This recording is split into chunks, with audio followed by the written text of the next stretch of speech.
So my audience for today is my dad, my dogs, and my mom. All right. Let's see if I can get it up correctly. Oh God. Okay. I'm Mia. I'll be talking to you about my Metro Speech. This is to inform you about asthma. Now, just think of you being at your absolute prime, maybe 10, 11 at the absolute finest. Now, you're playing kickball or dodgeball, you're getting ready for that ball to come at you. You look away for 1 second and bam, you get hit in the gut by that ball. You fall to the ground and you just feel like coughing, wheezing. You just feel like you can't get back up because you just have that gust of air knocked out of you. Now, that's like a boa constrictor wrapping up inside you, not being able to breathe. That's what asthma feels like, and I know from past experience. Now, I'll be talking to you about asthma. Asthma is an inflammation disorder of the airway, and that's not only what I'll be talking to you about. I'll be talking to you about the identification, the causes of asthma, the symptoms, and the treatments of asthma. Now, starting with identification. As I said before, asthma is a chronic inflammation disease of the airway, as Mayo Clinic says in its passage. Some causes of asthma are smoke, and this isn't just regular smoke. This smoke is from cigarettes, because it also hits the respiratory system in major ways, just like how asthma does. Smoking can cause a lot more diseases than asthma. Some other causes would be pet dandruff. Now, pet dandruff, it can go positive and negative ways.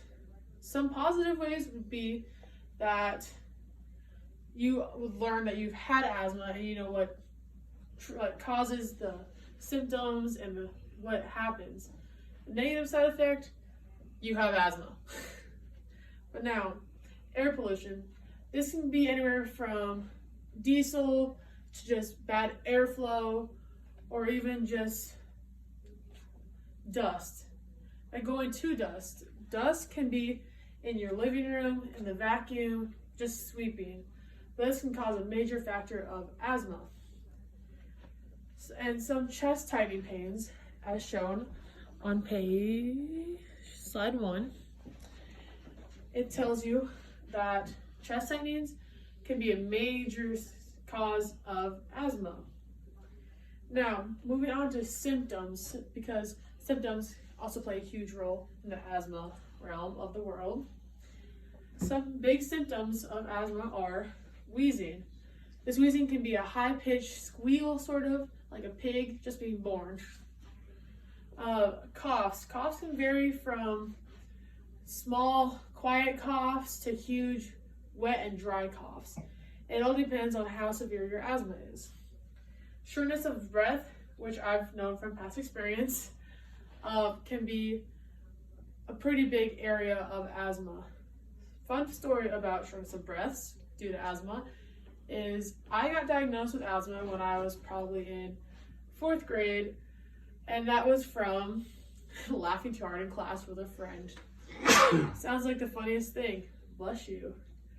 And now that I've learned that, the next following year I learned that I had running asthma. I couldn't keep up with the kids in front of me, and I started coughing and wheezing and just all the symptoms of asthma. Now, some big treatments of asthma that will help the symptoms and causes of it are the albuterol inhaler. Now, the albuterol inhaler can help you in major ways due to the fact that it's small, and you can show you on page and this one. But going back to the albuterol inhaler, it is small. It fits in your pocket quite nicely, I would know. And it can save you from big trips to the emergency room or even carrying the big machine around, but I'll get to that later.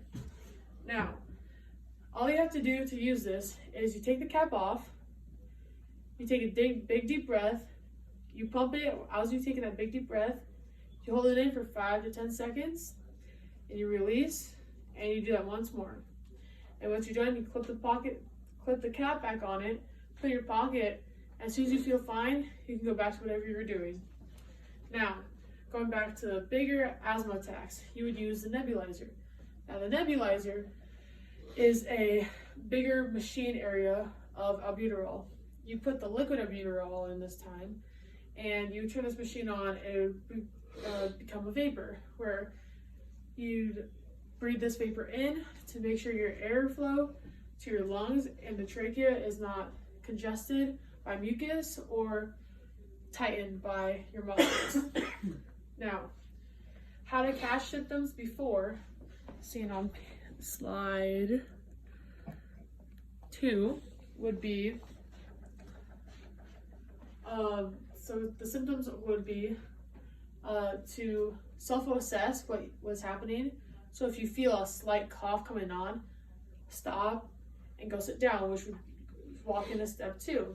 Now, once you're in step 2, you would want to assess if you have your emergency inhaler. If you already know you have it, take a big deep breath and relax, and then find help. And once you have help, you can either go to the nurse to see if they have albuterol or a nebulizer, and you just wait there. If they don't have one, then you just kind of breathe in and breathe out until you feel better. And after that, you can go back to jumping on the playground or going back to work or going to a game. Now, in conclusion, asthma has a variety of causes, but I cannot name all the causes due to only personal experience. My personal experience would be lacking asthma and running-induced asthma. Now, the symptoms of that are a variety of things I've learned, and the treatments of that are just albuterol and my nebulizer. But those are the reasons of asthma and how you can identify it and find the causes, see what the symptoms are, and find the treatments of asthma.